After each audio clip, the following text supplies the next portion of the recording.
Coming up, we've got a very special guest who knows a thing or two about basketball. Make sure you stay with us.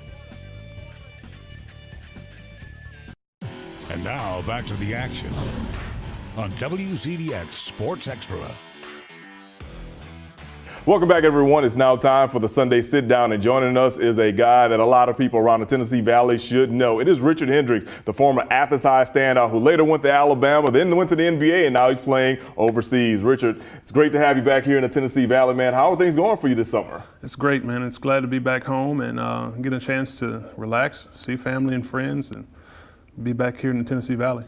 Now, besides hanging out and enjoying all those things, how were things for you, let's say maybe 6-7 months ago when you're playing overseas? Like, update everyone for anyone that does not know what's going on with you in that standpoint. This is my 10th year pro that I've just finished, and I just finished this past season playing in Istanbul, Turkey, playing for Galatasaray Sports Club. It was a great season. Great atmosphere to play in front of, and it was a great experience. Through all these years, how much can you say you've grown from being a guy that first went over to the overseas nearly a decade ago to now being a veteran? I think it's not only made me a better athlete, but mainly a better person. Okay, now you're back in the States for the summer during the off season for the team that you're playing with. But of course, you are never not busy. I know you have the camp coming up and stuff. Talk about how that has come to fruition the last couple of years, and how has it grown for you as far as doing what you do with that? I've been able to have a partnership with the Harvest Youth Club in Harvest and have a camp there every summer where the kids come and they participate and work hard on their basketball skills. But not only do we want to work on basketball skills, we teach life skills as well. Now, another one of your favorite teams is the Alabama Crimson Tide. And I think the last time I talked to you, I asked you, what do you think Avery Johnson was going to do? And you said they're going to be some winners. And of course, this past year definitely did show it. They made great strides through the regular season, got to the NCAA tournament. So what are you thinking about how things look for the Crimson Tide this past year under Coach Johnson? I would like to see the players to continue to improve in the upcoming year, and hopefully they can make Alabama basketball a mainstay in the NCAA tournament. We'll talk about two players. First of all, let's talk about Collin Sexton. You know, he was the point guard. He was the firecracker for them this past year, and decided to leave after his only 1 year in Tuscaloosa to go to the NBA. Draft is coming up, projected to be a top 10 prospect. Do you think he can translate his game from that 1 year in Bama to the NBA? Definitely. He's a dynamic player. I think he got better as the season went on. He showed that he had a lot of ability, especially in the open court with his ability just to turn on the jets and put pressure on the defense. He was able to get to the basket at will. And I think his skill set is something that will translate into the NBA game. Now, another guy that was a good freshman who's actually staying in Tuscaloosa is someone who actually has similarities to you and John Petty. I mean, he was a Mr. Basketball. You were a Mr. Basketball. He was a guy that went to Alabama, made great strides in the first couple of years. Kind of looks like he's doing that aspect. What do you see from your perspective with him?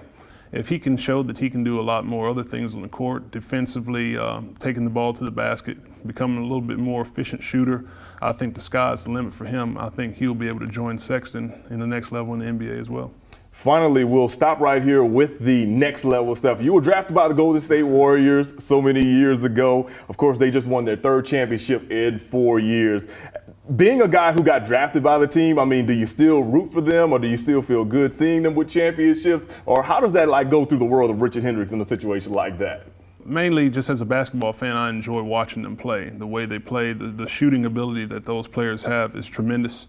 It's fun to watch, and not only to see that, the unselfish play that they have on the court, and seeing them playing the right way at many times on the court makes it something that you appreciate. All right, we've got Richard Hendrix here for the Sunday Sit Down, but he is not going anywhere. When we return, Richard will be joined by Kayla, Carlile, and Charity Chambers, and they will debate over who should be the NBA MVP for this past season. Stay with us. We'll be right back. You don't want to miss that.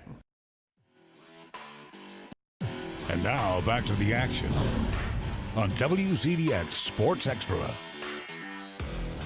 Welcome back to WZDX Sports Extra. Of course, the NBA season wrapped up a few weeks ago when the Golden State Warriors swept the Cleveland Cavaliers for the second championship in 3 years. But the awards will not be given out for another week or so. And we have 3 candidates who are up for the NBA MVP. I'm not going to sit here and explain who I think should win it. So I got some help. I have Kayla Carlile, Charity Chambers, and Richard Hendrix, who are in the building to talk about the 3 finalists for this year's NBA MVP award. Kayla, we will start with with you. You have James Harden. Well, I'm just going to start this off. James Harden is the obvious favorite in my opinion. You know, he led the Rockets to a winning season, one of the most winningest seasons. I hate saying most winningest. I don't think that really makes sense, but that's what they say in the NBA. Though, and that's a big deal. He led the team. You know, he wasn't just a part of it. He was a key player, in my opinion. And you know, he's always been a bridesmaid, never a bride. He has been in the top 10 running for this award the past 5 seasons. All right, but he's even come runner-up, I think, twice. One to Curry a few years ago, and then one to Westbrook last year. So he's been consistent for that long where he can be in the running. You know, he has a great game, physical, mental, everything. He has it all. And I'm going to throw a few stats at you real quick because I thought these were really interesting. Okay. He's on pace to be one of the few players to average 30 points, 8 assists, and 5 rebounds per game in a single season. Okay?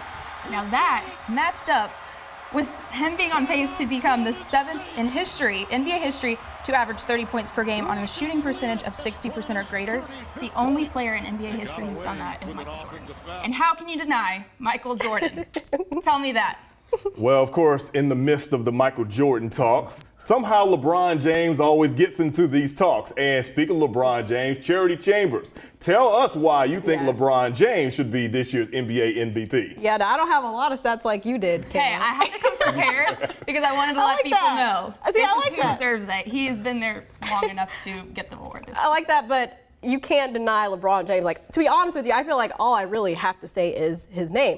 Now, Richard, I don't know if you know, but for the past couple weeks, actually really kind of in the NBA Finals, I was really ragging on LeBron just because I didn't really kind of like the way he was playing, kind of like he gave up. But at the same time, I can't deny the fact that he carried the team to that point. You look at LeBron and what he had with the Cavs team, he had nothing. He was the sole reason that the Cavs made it to the NBA Finals. And for me, when you think about an MVP, that's a person that you absolutely cannot win a game without. The Cavs could not do it. Finally, Richard Hendrix gets an SEC guy. He has Anthony Davis from the New Orleans Pelicans. I think Anthony Davis is in the running for the MVP for the fact of the matter that you mentioned that the other players didn't have help, but I would say James Harden had Chris Paul on his team, who was a perennial all-star, considered to be one of the best point guards in the NBA.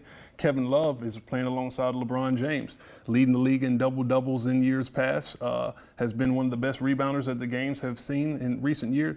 And we have Anthony Davis here. When February comes, DeMarcus Cousins goes down with the injury, and he steps up in February and is actually, I believe, the MVP from that point on, lifting his average to over 33 points a game, 13 rebounds, takes the team on a 10-game win streak, leads them to the playoff to the 6th seed, and actually sweeps the Portland Trail Blazers, if I'm not mistaken, on the road when they were the lower seed and did not have the home court advantage. I mean, so when you take all of these aspects into question here, with Anthony Davis not having his running mate and DeMarcus Cousins on the court with him, I think he makes a strong case as MVP. But you would put him over LeBron, is what you're telling me. I think we're going off MVP of the regular season here. So I'm not saying I think that he's a better player than LeBron James, but when you judge season by season, he made a strong case that he should be the MVP, and I don't see why not. But even over James Harden. I'm just gonna say, Michael Jordan, James Harden. I mean. Well, Michael Jordan's not playing this year. No, he's not. He's not in the conversation. But, if I have to take Anthony Davis for the discussion, I'm definitely taking him because I think his resume shows what he did this past season. So why not? Fair enough. All right, 3 very good arguments for James Harden, LeBron James, and Anthony Davis for this year's NBA regular season MVP. We'll find out who takes home that title in about a week or so.